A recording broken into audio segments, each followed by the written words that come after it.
Sebelum melanjutkan, jangan lupa subscribe dulu, terima kasih. Bab 447, Bajingan, mengambil keuntungan dariku lagi.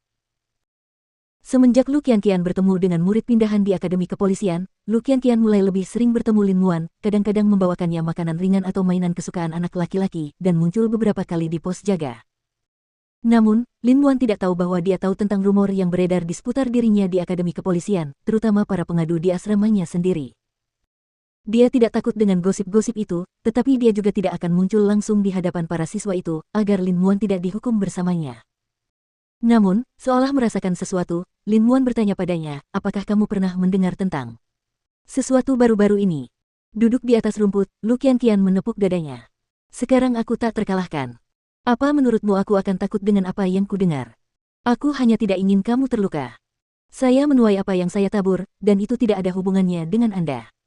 Mengapa Anda bertingkah seperti pengasuh tua hari ini?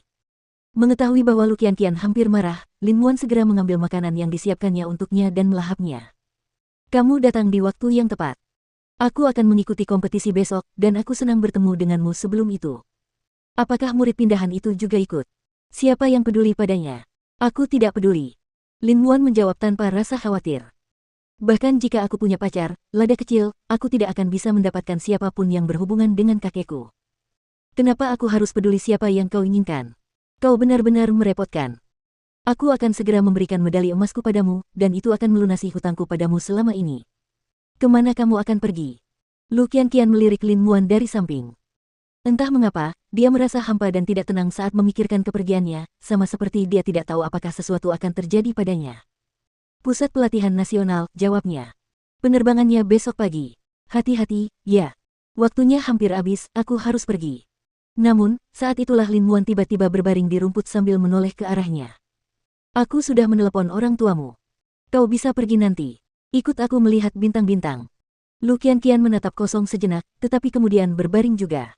Tidakkah kau perlu kembali? Saya mengajukan cuti. Saya harus kembali pukul 11, sebelum lampu padam. Sebenarnya, aku akan keluar negeri selama beberapa hari, Lu Qianqian tersenyum. Itulah sebabnya aku pikir aku harus memberimu makanan. Lin Muan mengulurkan tangannya lalu hendak menjentik dahinya, tetapi dia secara refleks menangkap tangannya, keduanya terdiam sejenak sebelum Lu Qianqian dengan cepat menyingkirkan tangannya. Bajingan, memanfaatkanku lagi. Sangat berharap kami bisa seperti ini selama sisa hidup kami. Apa, berbaring dan menatap bintang-bintang dengan ketenangan dan kedamaian seperti itu? Kesempatan seperti ini mungkin akan segera langka.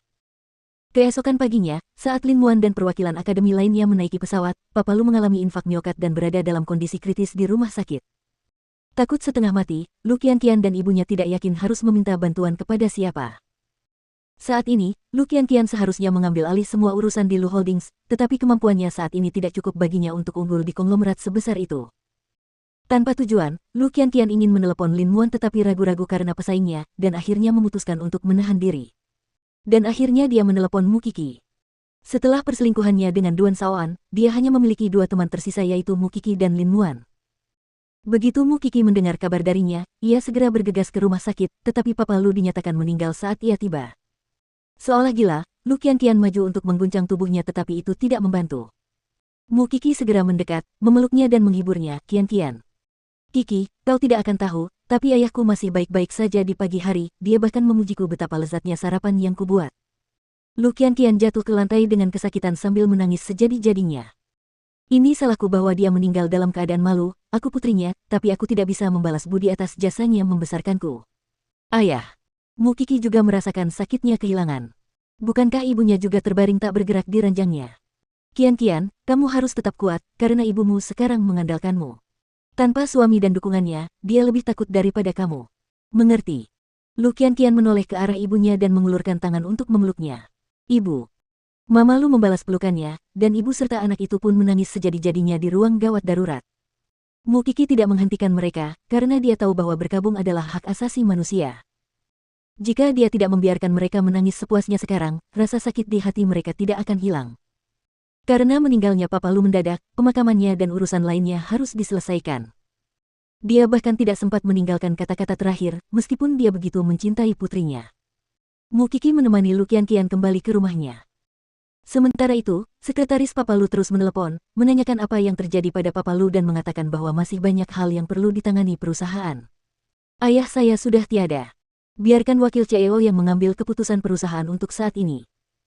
Sekretaris Papa Lu terdiam mendengar perkataannya, dan baru menjawab Lu Qianqian setelah terdiam lama, turut berduka cita, Nona muda. Jaga perusahaan ini. Jangan biarkan siapapun membuat masalah dengan kepergian ayahku. Jangan khawatir, Nona muda. Setelah Lu Qianqian menyelesaikan pembicaraannya, dia bersandar pada Mu Qi. Qi, tahukah kamu? Aku benar-benar membenci diriku sendiri karena tidak menghargai setiap bagian dari ayahku. Saya bahkan tidak berfoto atau pergi jalan-jalan dengannya, dan saya selalu membuatnya marah. Mu Qi memeluk Lu Qianqian erat-erat, meskipun dia merasa lengannya tidak cukup kuat. Kemudian, meskipun dia tidak yakin apakah tindakannya benar, dia mengirim pesan kepada Lin Muan. Paman Lu telah meninggal. Qianqian membutuhkanmu. Lin Muan segera melompat dari tempat latihan begitu dia membaca pesan tersebut, dan segera memesan tiket untuk penerbangan pulang. Pertandingannya sebentar lagi, Lin Muan. Apa yang sedang kamu lakukan? Saya tidak ikut, pelatih. Ada anggota keluarga saya yang meninggal. Pelatih mengerti apa yang dirasakannya saat itu. Anda akan didiskualifikasi dalam pertandingan tunggal jika Anda pergi sekarang. Ini adalah kesempatan besar bagi Anda, mengingat seberapa bagus kemampuan Anda. Pelatih. Aku akan menyesal seumur hidupku jika aku tidak mengantar keluargaku. Pelatih itu terdiam sejenak, tetapi akhirnya mengalah. Kamu harus memikirkan ini. Jika kamu menyerah kali ini, kamu tidak akan diizinkan untuk berpartisipasi lagi mulai sekarang. Meskipun demikian, Lin Muan pergi dengan bebas dan mudah, setelah memesan tiket untuk penerbangan berikutnya. Ia hanya ingin melihat lada kecilnya dan tidak peduli dengan hal lainnya.